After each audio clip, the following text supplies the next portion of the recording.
Hello dears, welcome to Kirti की chemistry पाठशाला. Today we will discuss about difference among atom, element, molecule and compound. ठीक है, ये हमारा फर्स्ट क्वेश्चन रहेगा कि एटम क्या होता है, एलिमेंट क्या होता है, मॉलिक्यूल क्या होता है, कंपाउंड क्या होता है. अक्सर नहीं पता होता है स्टूडेंट्स को, इनमें डिफरेंस ही नहीं पता होता है कि क्या डिफरेंस है. तो आज मैं आपको ये क्लियर करूँगी. और सेकेंड थिंग कि एटम में सबने सुना है सबसेल क्या होता है, सेल क्या होता है, बट उनको पोजीशन नहीं पता होती है कि एटम में सेल कहाँ पर है, सबसेल कहाँ पर है ना. तो ये आपको क्लियरिटी होनी चाहिए, है ना. ठीक है, तो आज हम इसको भी डिस्कस करेंगे. ठीक है, 2 क्वेश्चन है हमारे पास आज कंसेप्ट क्लियर के, वो आज मैं आपको क्लियर करूंगी. और हाँ, मैं एक चीज़ और कहना चाहूँगी आप लोगों को. मैंने नोटिस किया है कि जो यूपी बोर्ड वाले बच्चे होते हैं, जो हिंदी मीडियम वाले बच्चे होते हैं, वो उनको फियर होता है. कंटेंट इंग्लिश में देखते हैं तो घबरा जाते हैं. देखिए, ये आपका फियर जो है वो आई थिंक आपको आगे थोड़ा परेशान कर सकता है. क्योंकि देखिए, अभी कोई भी आपसे क्वेश्चन पूछ रहा है सामने वाला, तो वो आपका मीडियम नहीं देखेगा ना कि बच्चा हिंदी मीडियम से है तो मैं एटम को परमाणु बोल के उससे पूछूं, है ना.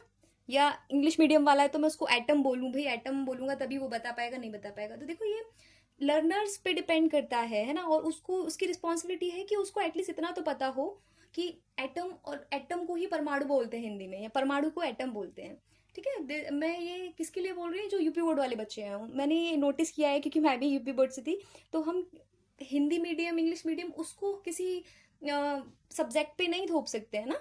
केमिस्ट्री हिंदी इंग्लिश नहीं है, केमिस्ट्री केमिस्ट्री है. कोई भी सब्जेक्ट हुआ वो खुद का उसका क्या होता है, वो अपने अकॉर्डिंग स्पेशल है. ठीक है, तो आप मीडियम को नहीं ला सकते हैं, कंबाइन नहीं कर सकते. हिंदी है, इंग्लिश है, तो हम केमिस्ट्री इंग्लिश में तो नहीं सीख पाएंगे, या हिंदी में तो नहीं सीख पाएंगे. ठीक है, केमिस्ट्री इज केमिस्ट्री. तो ये आपका जो मिसकंसेप्शन है माइंड का, वो मेरे को लग रहा था कि ये ज़रूरी है आपके साथ शेयर करना. और यहाँ पे मैं दोनों के अकॉर्डिंग पढ़ाऊंगी. ठीक है, और ये दोनों के लिए ही हेल्पफुल रहेगी. आपको लगेगा नहीं कि हिंदी में है, इंग्लिश में है, बस आपको लगेगा कि हम केमिस्ट्री पढ़ रहे हैं. तो sorry for wasting your time, but ये शेयर करना बहुत ज़रूरी था आप लोगों से. Okay, now start our topic. अच्छा, फर्स्टली एटम, पहले हम डिफरेंस कर लेते हैं ताकि फिर मैं उसके बाद आपको एटम में क्या क्या होता है, कैसे होता है, वो चीज़ बताऊंगी. ठीक है, देखो, what is the difference between atom, element, molecule and compound. देखिए, एटम क्या होता है. एटम होता है एक छोटा सा पार्टिकल. ठीक है, देख सकते हो आप, मैंने थोड़ा पिक्चर बना के, पिक्चर शो करके आपको समझ में आया आई थिंक. देखो, ये सपोज ये कोई पार्टिकल है. ये मैंने 2 शेप ले लिए हैं यहाँ पे. ठीक है, स्क्वायर में और सर्कल में. तो ये कोई एक, या तो पार्टिकल ऐसा हो सकता है, ऐसा हो सकता है, होता नहीं है ऐसा. मैं आपको समझाने के लिए बता रही हूँ. ठीक है, हम कंसीव करते हैं क्या, इमेजिनेशन करते हैं कि हमारा जो एटम है वो ये है या ये है.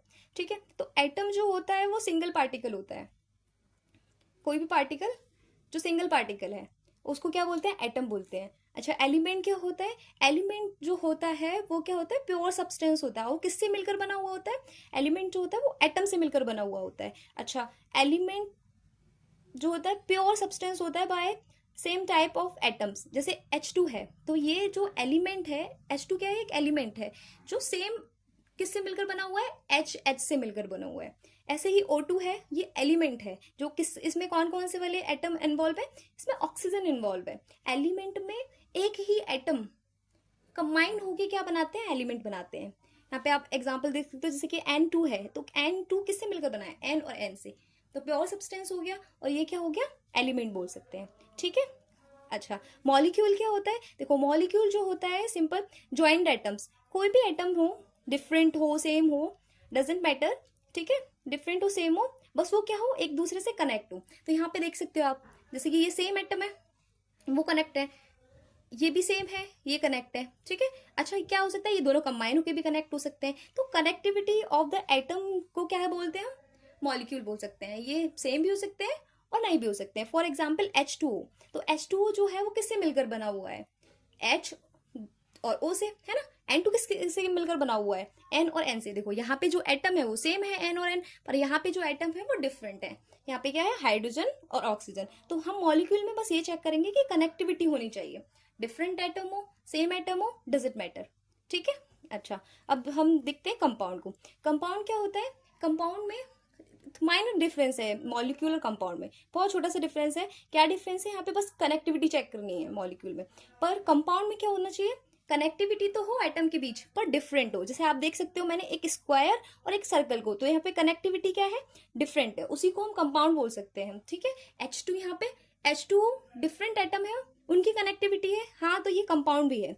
हमारा जो वाटर है वो कंपाउंड भी है, बट N2 को हम कंपाउंड नहीं बोल सकते क्योंकि यहाँ पे जो एटम एटम है उनकी जो कनेक्टिविटी है वो कैसी है, सेम है। तो सेम एटम की कनेक्टिविटी को हम मॉलिक्यूल ही बोलेंगे। डिफरेंट एटम की कनेक्टिविटी को मॉलिक्यूल बोल सकते हैं, और डिफरेंट एटम की कनेक्टिविटी को कंपाउंड ही बोलेंगे। ठीक है, सेम एटम की कनेक्टिविटी को कंपाउंड हम नहीं बोल सकते हैं, वो मॉलिक्यूल के अंदर जाएगा।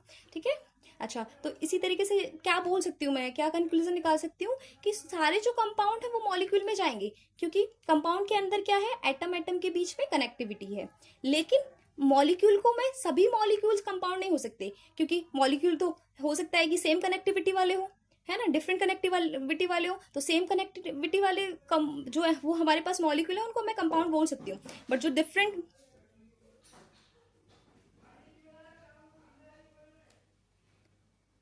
सॉरी थोड़ा उल्टा कह दिया मैंने, कहाँ पे थे हम, कि क्या कहते हैं, जो डिफरेंट कनेक्टिविटी वाले हैं मॉलिक्यूल्स हैं उनको हम कंपाउंड बोल सकते हैं, बट जो सेम कनेक्टिविटी वाले जो हमारे पास मॉलिक्यूल है उसको हम कंपाउंड नहीं बोल सकते हैं, क्योंकि कंपाउंड में क्या देखनी है हमें, एटम कनेक्टिविटी देखनी है, बट वो क्या होनी चाहिए, डिफरेंट होना चाहिए। N2 के पास सेम कनेक्टिविटी है तो उसको हम कंपाउंड नहीं बोल सकते हैं, लेकिन यहाँ पे वाटर के पास डिफरेंट एटम है और उनके बीच में कनेक्टिविटी है।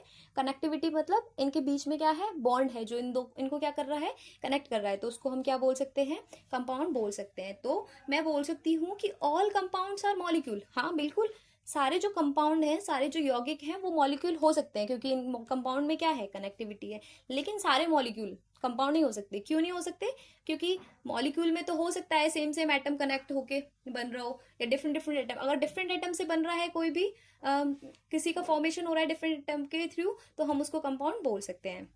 ठीक है, अब देखो यहाँ पे, अब एटम एटम, अब ये दोनों जो डिपेंड है वो एटम की कनेक्टिविटी पे डिफरेंट डिपेंड है। एटम एटम एटम हो सकता है दोनों एटम सेम हो, लाइक H2, है ना, हो सकता है दोनों, जो दोनों एटम, और भी एटम हो सकते हैं, जरूरी नहीं है कि दो ही एटम हो सकते हैं या तीन ही हो सकते हैं, ये कोई जरूरी नहीं है। ठीक है, डिफरेंट भी हो सकते हैं। तो डिफरेंट अगर सेम होंगे तो उसको मैं एलिमेंट बोलूंगी, सेम होंगे तो उसको एलिमेंट भी बोल सकती हूँ, मॉलिक्यूल भी बोल सकती हूँ। अच्छा, और डिफरेंट होंगे तो उसको मैं क्या बोलूंगी, डिफरेंट होंगे तो ये मॉलिक्यूल भी बोल सकती हूँ और उसको कंपाउंड भी बोल सकती हूँ। ठीक है, समझ में आ रहा है आपको। तो जो मॉलिक्यूल है वो किस में जाएगा, सेम एटम में भी जा सकता है, और डिफरेंट एटम होंगे तो भी मैं उस कंपाउंड को उसको क्या बोल सकती हूँ, मॉलिक्यूल बोल सकती हूँ। आई होप कि आपको समझ आया होगा और क्लियर भी हुआ होगा। ठीक है, अच्छा अब हम जाते हैं एटम पर। ठीक है, अच्छा ओके, एटम क्या होता है, देखो ये मैंने थोड़ा पिक्चर बनाया है। एटम, तो एटम के अंदर क्या होता है, न्यूक्लियस होता है। न्यूक्लियस के अंदर क्या होता है, प्रोटॉन होता है, न्यूट्रॉन होता है। प्रोटॉन पे चार्ज कैसा होता है, ये चार्ज पार्टिकल है ना। प्रोटॉन पे चार्ज कैसा होता है, पॉजिटिव होता है। और न्यूट्रॉन पे चार्ज कैसा होता है, न्यूट्रॉन न्यूट्रल होता है, उदासीन होता है, उस पर कोई चार्ज नहीं होता है। और इलेक्ट्रॉन्स की पोजीशन कहाँ होती है, यहाँ पे सेल और सब सेल में होती है। ठीक है, अच्छा देखते हैं। अब न्यूक्लियस से जस्ट बाहर की तरफ क्या होता है, आउटवर्ड्स, यहाँ पे हमें देखने के लिए मिलेंगे सेल्स। सेल, जैसे इसको के नाम दे दिया, जैसे मैं यहाँ से काउंट करना करती हूँ, ये 1 सेल हो गई, ये सेकंड हो गई, ये थर्ड हो गई, ये फोर्थ हो गई। तो इनकी नेमिंग है कि फर्स्ट को के बोलेंगे, सेकंड को एल बोलेंगे, थर्ड को एम बोलेंगे, फोर्थ को एन बोलेंगे, एंड सो ऑन, अगर आगे सेल का नंबर बढ़ता है तो। अच्छा, ये जो नंबर है इनको हम एनर्जी लेवल्स बोल सकते हैं। ठीक है, ये एनर्जी लेवल 1 2 3 4, के एल एम एन को क्या बोल रहे हैं यहाँ पे, देखो इनको मेन एनर्जी लेवल्स बोलते हैं। ठीक है, जिनका नाम क्या है, KLMN। ठीक है, अच्छा, और इन लेवल्स को एन से डिनोट करते हैं। ठीक है, फर्स्ट है, सेकंड है, थर्ड है, फोर्थ है। तो अगर मैंने 4 दिया तो वो कौन सा, किस 4 नंबर किसके लिए, n=4 दिया, तो हम बोलेंगे कि सबसेल क्या है, उसका कोश क्या है, एन है। ठीक है, तो आप इससे ये बता सकते हो। उपकोश कहाँ होते हैं, उपकोश होते हैं कोश के अंदर। जो हमारे सबसेल होते हैं, जो सबसेल होते हैं, सबसेल क्या होते हैं पहले ये बता देते हैं। सबसेल जो होते हैं हमारे 4 होते हैं, SPDF। ठीक है, अब SPDF आपने कहाँ पढ़ा होगा, हमने भी पीरियोडिक टेबल पढ़ी थी इससे पहले वाली वीडियो में। तो मैंने आपको बोला था कि एस के 2 ब्लॉक ही क्यों होते हैं, है ना, डी के 10 क्यों होते हैं, पी के 6 क्यों होते हैं, एफ के 2 क्यों होते हैं। तो ये डिपेंड करता है ना इनमें नंबर ऑफ इलेक्ट्रॉन पर। जैसे एस है, एस का कितना ऑर्बिटल होता है, 1 ऑर्बिटल होता है। एक ऑर्बिटल में कितने इलेक्ट्रॉन आ सकते हैं, 2 आ सकते हैं। जैसे ये ऑर्बिटल है तो इसमें जो इलेक्ट्रॉन है वो 2 इलेक्ट्रॉन इस तरीके से फिल करे जा सकते हैं। तो एस में नंबर ऑफ, एस ऑर्बिटल में नंबर ऑफ इलेक्ट्रॉन कितने हो गए 2, है ना। और पी ऑर्बिटल में नंबर ऑफ इलेक्ट्रॉन कितने होंगे, 3 ऑर्बिटल्स हैं तो नंबर ऑफ इलेक्ट्रॉन कितने हो गए 2 2 4 6। तो पी ऑर्बिटल में कितने इलेक्ट्रॉन आ सकते हैं 6।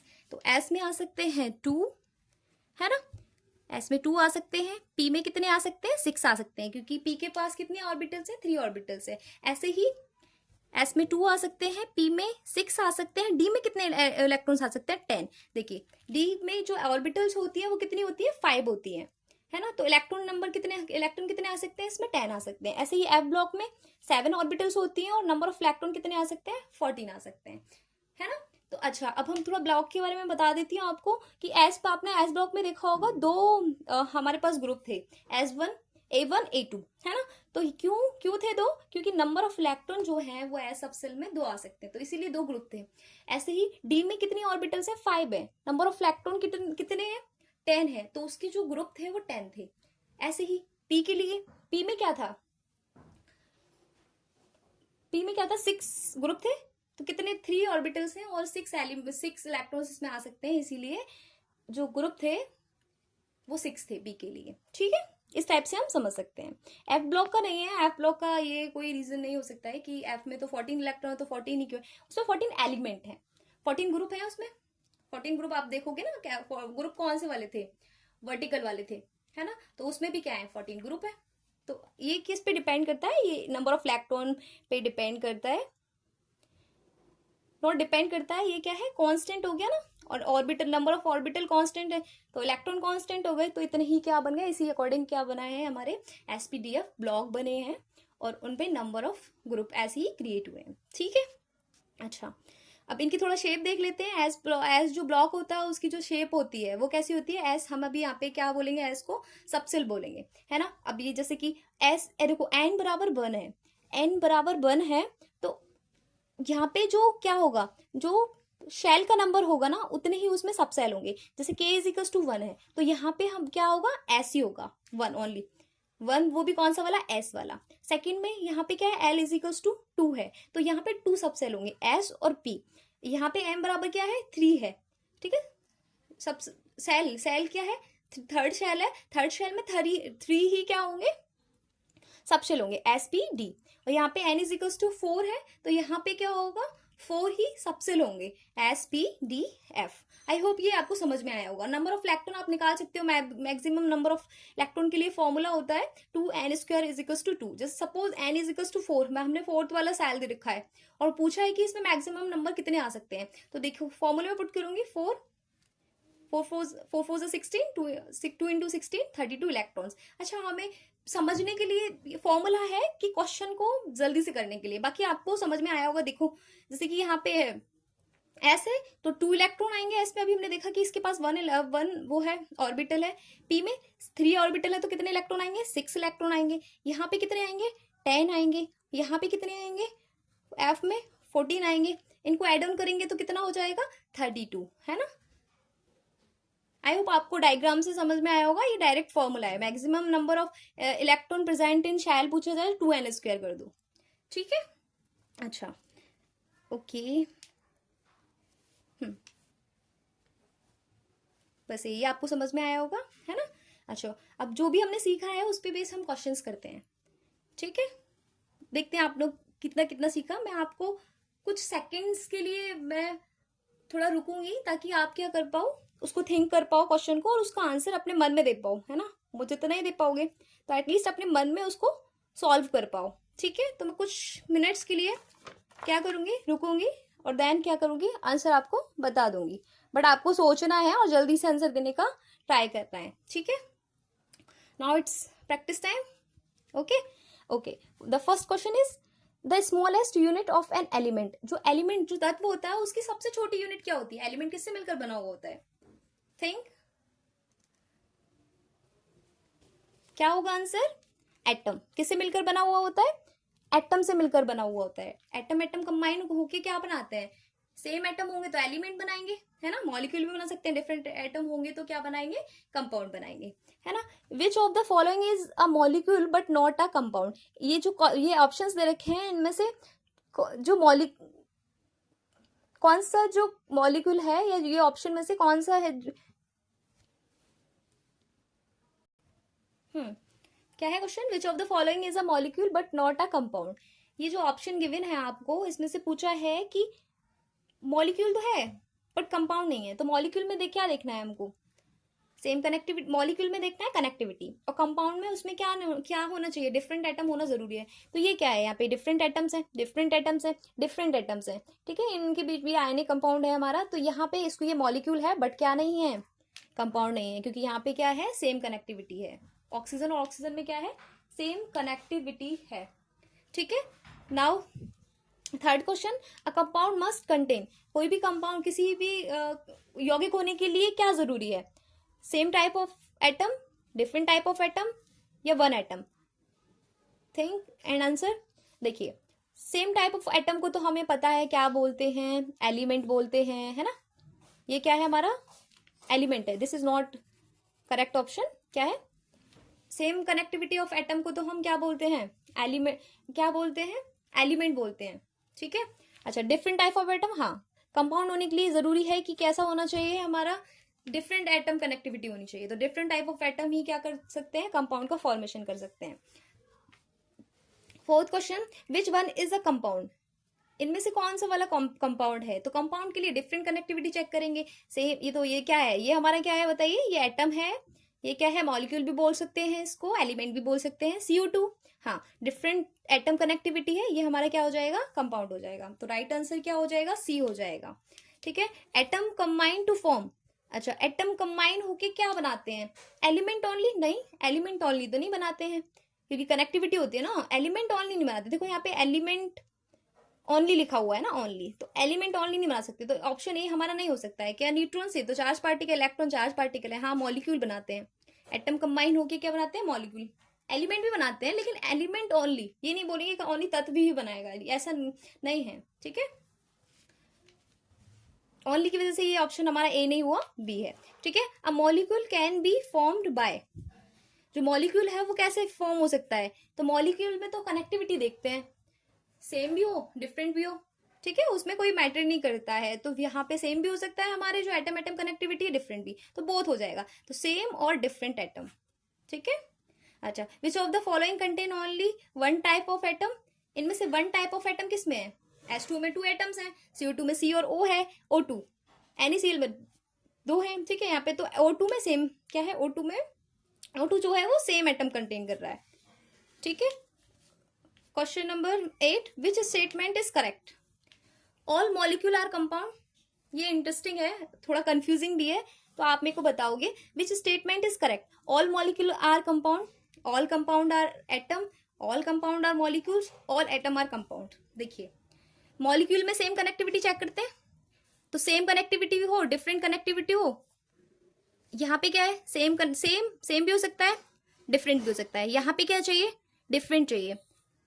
तो ऑल मॉलिक्यूल आर कंपाउंड, क्या सारे जो मॉलिक्यूल है वो कंपाउंड है? हाँ, क्या सारे मॉलिक्यूल कंपाउंड है? नहीं, डिफरेंट वाले तो ठीक है, डिफरेंट वाले हो सकते हैं कंपाउंड, बट सेम वाले नहीं हो सकते, तो ये तो गलत हो गया, है ना। अच्छा, all compound are atoms. All compound जो होते हैं वो एटम्स होते हैं, गलत। एटम तो इंडिपेंडेंट एलिमेंट, इंडिपेंडेंट होता है ना, कंपाउंड फॉर्मेशन एटम इंडिपेंडेंट होता है, ठीक है। तो सारे कंपाउंड एटम नहीं हो सकते हैं। अच्छा, all compound are molecules. Compound मतलब डिफरेंट कनेक्टिविटी, मॉलिक्यूल डिफरेंट भी हो, सेम भी हो सकती है। तो ऑल कंपाउंड्स सारे डिफरेंट वाले मॉलिक्यूल में मिल जाएंगे, हाँ, सारे डिफरेंट वाले मॉलिक्यूल में मिल जाएंगे, है ना। तो सभी कंपाउंड्स को मॉलिक्यूल बोल सकते हैं। तो this is our correct answer, option C. All atom are compound. Atom compound का कोई, ऑल एटम, सभी एटम क्या होते हैं? कंपाउंड होते हैं? नहीं, एटम तो भाई इंडिपेंडेंट होता है, ठीक है। तो option number C correct answer होगा। अच्छा, maximum number of electron in M shell. M shell कितने इलेक्ट्रॉन आ सकते हैं एम शेल में? अच्छा, एम शेल कौन सी होती है? ये न्यूक्लियस होता है, यहाँ पे के होता है, एल होता है, एम होता है, मतलब एन इज इक्वल्स टू कितना है? 3 है। अभी हमने फॉर्मूला देखा था 2n स्क्वायर, तो 2 इंटू 3 का स्क्वायर, 3 3 जा 9, 9 2 जा 18। मैक्सिमम नंबर जो एम शेल है उसमें कितने आ सकते हैं? एम जो कोश है उसमें 18 इलेक्ट्रॉन आ सकते हैं। Total number of orbital in P sub shell is, P sub shell में कितने इलेक्ट्रॉन हो सकते हैं? पी की कितनी शेल होती है? पी की कितनी ऑर्बिटल्स होती हैं? 3 ऑर्बिटल्स होती हैं। तो 1 ऑर्बिटल में 2 इलेक्ट्रॉन, तो 3 ऑर्बिटल में कितने इलेक्ट्रॉन्स हो सकते हैं? उसने क्या पूछा? ऑर्बिटल्स पूछा है ना, नंबर ऑफ ऑर्बिटल्स पूछा है। ऑर्बिटल्स कितनी होती है? 3 होती है। इलेक्ट्रॉन पूछता तो कितने होते हैं? 6 होते हैं। ठीक है। Maximum electron and D subshell, D subshell कितनी होती है? नंबर ऑफ डी सबशेल जो होती है डी में जो ऑर्बिटल्स होती है वो कितनी होती है? 5 होती है। और नंबर ऑफ इलेक्ट्रॉन कितने होंगे 5 में? 1 2 3 4 5 10। ठीक है। आई होप कि आपको सब क्लियर हुआ होगा, क्वेश्चंस भी समझ में आए होंगे और आपने ज्यादा से ज्यादा खुद से आंसर दिए होंगे। प्लीज कमेंट अगर आपने खुद से आंसर दिए हैं और आपके कितने सही थे, कितने गलत थे। ठीक है। तो आप मुझे अपना स्कोर जो है वो कमेंट में शेयर करोगे। और आई होप कि ये आपके लिए हेल्पफुल रही होगी वीडियो, और आपके कंसेप्ट जो है वो भी क्लियर हुए होंगे। Thank you.